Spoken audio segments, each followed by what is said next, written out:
Hakuna mtu atasema hapa besoin na kushikia bila tuko na hapa. Atujibwe mbele. Atujibwe. Tumutumikie ka? Boss. Hakukui tunasema hivi. Yacha kuchunga jibu response. Kuonesha response. Silence.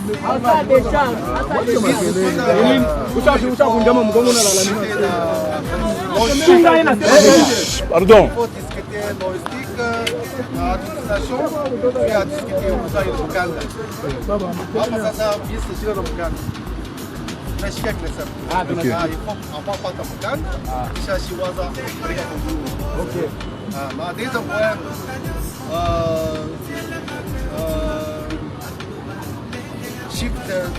Banda domina shift 2. Ça c'est l'écrivant, ça c'est discipline. On a discussion à 3 shifts dans la piscine. 3 shifts dans la piscine. Oui. Tungaisha mbele, tungaisha. Domina day shift. Umushikie mbele. Hakuna discuter dans 3 shifts dans la piscine. Dans la piscine. Autre point. Nashikia ipoto cha misizion bote bamwile mi tafuta mi besoin de preuve preuve pourquoi la tosha yisho preuve bakongole tusikilizane mbele madame basha kuya tuko prêt hein OK tuko hivi bote si ndio tunatumika pale unaona hivi tuna ile ni uromba je bote kwa tuashi kazi anabika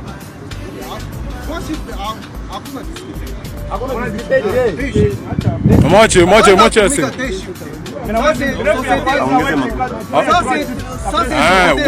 Wewe acha ongeze makuta moja.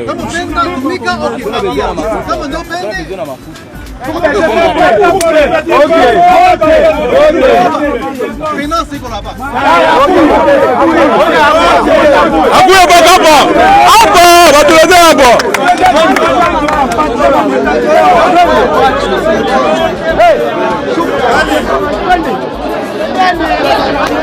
Como makambo sisi hapo problema ba telefone hapa.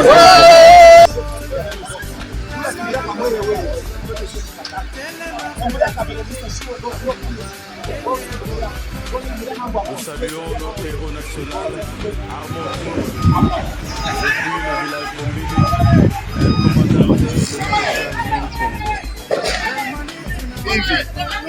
commandant hapa kuna samuka.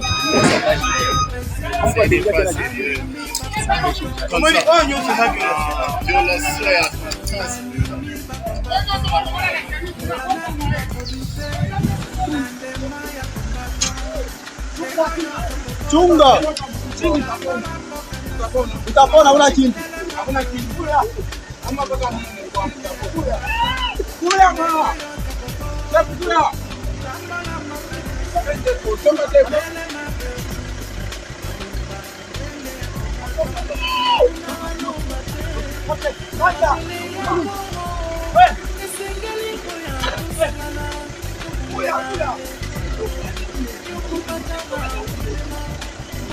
Quando?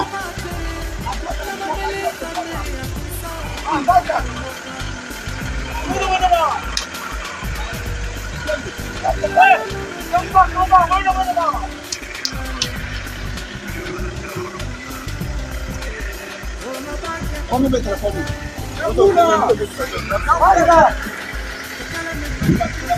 Anda,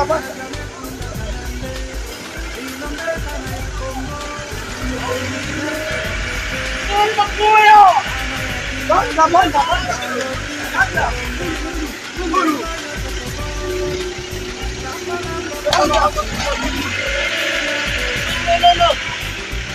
Papa, bantu bade babambe kwanza kisukuma vile mtu atoke.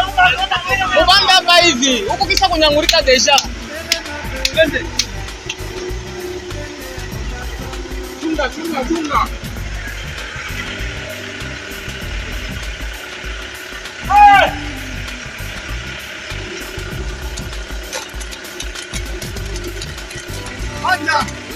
Anda. Come on,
Mama, ndugu yangu mwenyeke kupaka vile nilikuya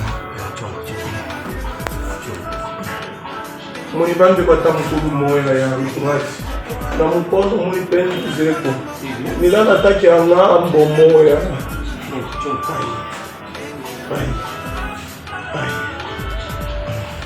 ndugu yangu hii mkono unafanya chef hii unafanya chef hii ndugu yangu munipendeze kunilale kwa taki anga chunga bakulange batanjo tugeuze yangu nabengi tout le monde na mobilisation. Je crois que tokondima injustice oyo basali te tokondima nomination oyo te trop c'est trop. Je crois que biso tosali musala na biso bapeve na biso yango oyo bato oyo kadima nome bazawa te bato oyo kadima nome bazawa te bazongisela biso na badroit na biso tokondima ata moke te bato wana nyonso tu tokondima bango te koma bakonome bato basali musala te bazala te bayebi bango te epuis bapebe ezorenseigne biso yango tolobi tokotika te deja lobi deja na ntongo biso nyonso tu tokokendela seni tokobandela wana nabengi bino nyonso tu boya il faut baboma biso soki bakoboma biso parce que eza droit na biso bakoki jamais koyiba biso bavoi na biso tokosamba na bango bazongisela biso bavoi na biso bato bavote baza na pebe te baza na pebe ata moko te baza te nulle part bavote bango voilà pourquoi nasengi na bino botelema bodéfendre voix na bino bodéfendre intérêt na bino bodéfendre parce que tobimaki tokendaki kovote tosali musala na biso tosengi mbongo te tosengi soutien ya motu te tosali musala pour que todéfendre bino voilà pourquoi nasengi bino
bayebelo kwa basali azo 3 personnes o bayeba nikutute kutuna makolo bayebi aya kutukonisa bango kokonsela kaka apa tokala siège awa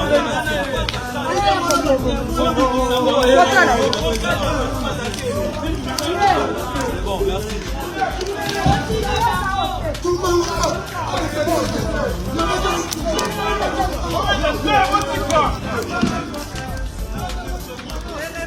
Aux boza bapose bobanda koteka bandakala sekwasengai bozwaka bapose botekaka shekwa sengaka bino shekwa boyi kosenga shekwa boyi kobeta pose alabe apulayaka mobali akozopese bapesala shida esala bien me boyeba yango biso nde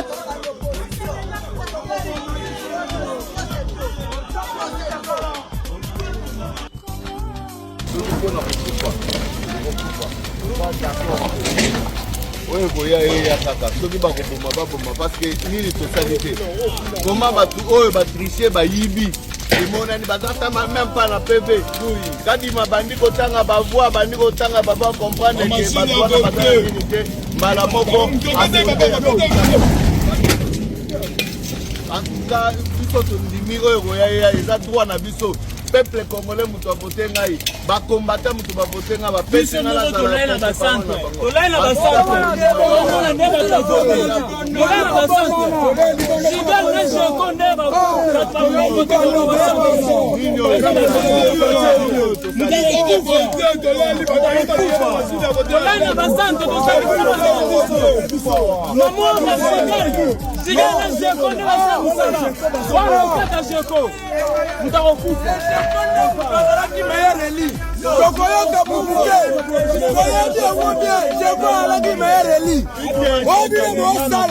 na bureau ya antenne na kuti asali 4 heures du temps azo négocier po ndenge akoyiba parce que aza ministre intérieur akobanda kokotisa bato ne bakotaka bapolisier baya na porte sotiki koloba bongo lelo bango bakolekanga na bavoi baminide apapapa nyonso etamboli pamba tondimi deja oyo boya ye ababomaka tosala nyonso na parti tosala nyonso tosakrifia bavi na biso nyonso na parti ni tosali te eloni esalami na momba omoni tolali basi. Fifi Masuka Saini a-t-elle été débarquée de l'avion qui devait l'amener de Kinshasa vers Kolwezi, son fief où elle devait se rendre pour travailler le week-end dernier, alors que pendant ce temps, elle a eu une réunion stratégique avec l'informateur Augustin Kabouya où elle est allée présenter lundi l'un des membres de sa plateforme comme candidat gouverneur du Maniema. Madame, messieurs, des éléments à connaître dans le magazine Lolaba Direct. C'est tout de suite à 21h, heure de Kolwezi, et 20h, heure de Kinshasa sous PSTV, canal 356. Madame, messieurs, il ne faut pas rater cet événement. C'est tout de suite. Soyez branchés. À tout à l'heure. C'est pas possible. Si la police peut intervenir, s'il vous plaît. Ce n'est pas possible. L'affrontement, les hommes de Moïse Katumbi et ceux de l'IDPS s'affrontent ici au niveau de Carré. Vous avez dit, chercher les problèmes, supporter les dégâts. La gouverneure AI du Lualaba, Marie-Thérèse Fifi Masuka Saini, a été débarquée samedi 23 mars 2024 d'un vol de Congo Airways. Son passeport ravi par les agents de la Direction Générale de Migration, donc la DG. Motif, abus du pouvoir, soupçon de détournement de plusieurs millions de dollars auprès des entreprises minières avec comme libellé soutien à la campagne du chef de l'État. Et pourtant, le chef avait disposé ses moyens. La même source rapporte que Fifi Masuka aurait corrompu de députés provinciaux avec des avances évaluées à 20 000 dollars par chacun, donc par personne, pour son élection en tant que gouverneur de province. L'étau se resserre autour de Madame Fifi, qui risque de finir comme son prédécesseur, Richard Mouyej, aujourd'hui interdit de regagner le Lualaba. Selon la même source, depuis Kolwezi, tout est bloqué au Lualaba. L'IGF a pisté ses enquêteurs qui réunifient l'odeur de la magouille, je dis bien la magouille, autour de salaire des agents fonctionnaires. Même les émoluments de députés et ministres ne sont pas encore versés. Ça gronde de partout. On vous avait dit, chaque chose a une fin. Oui. C'est ne fait que commencer.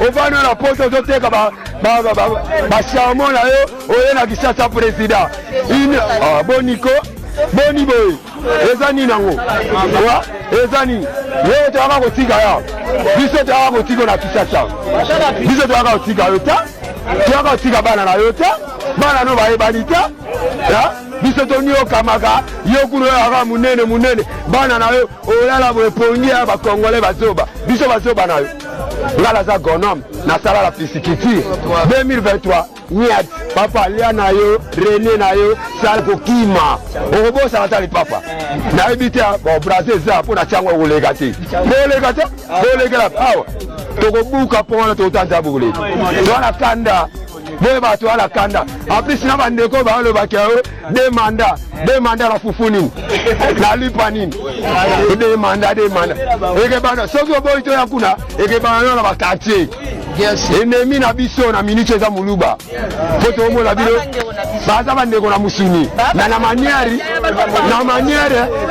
oyo bato bavivaka nango baza nango te balubaka bandeko na biso na musuni na sikoyo konyoka moto onyokama bango muchisamemi si pakaji na mutu nazokumisa fati beto oza ndoki te alingala sepela na yo yo ozonyokama fati yo tanga po tekaji fo ani bavanti na mboka